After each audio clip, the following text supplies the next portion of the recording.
Welcome and thanks for joining us for a Links of Love TV update on the UEFA finals now on at the Wembley Stadium. It's now halftime break and England is actually taking the lead with a 1-0 advantage over Italy. England has had their fine shares of doubt going into this game, but I can tell you the fans have turned out in their numbers just in order to witness this historic moment in the making, after many of them have been glued to their television set from earlier today just waiting for the start of this match. Hundreds if not thousands flock the Wembley Stadium right now just in order to witness this historic moment in the making after England, Italy. The fans are just waiting for that final whistle to blow and just to see if England will actually take home this title.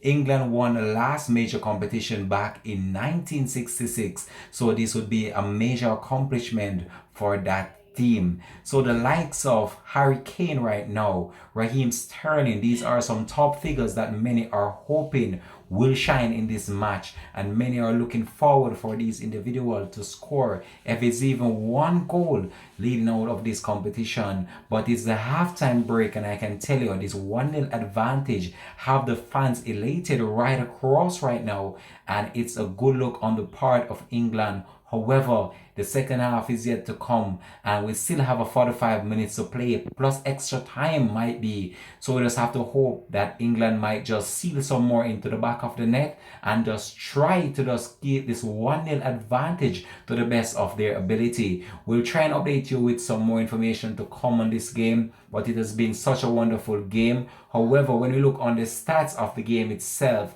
it states that Italy had more possession of the ball and had more shots on target towards the goal, which is very concerning at this time. But I can tell you that the fans right now, they're just hoping that England is victorious right now. And I can just imagine the celebration that will go on later on tonight across London if this team is victorious in this UEFA final now being held at the Wembley Stadium. Well, we continue to track this story and provide you more information to come on this. This is just our latest update on this. We'll have an updated report to come after the final whistle is blown, so you can stay tuned for that to come right here on Links 007 TV. So we'll keep you up to date with this plus more information to come. This is Links 007 TV signing out for the report of UEFA Finals 2020 at the Wembley Stadium now on.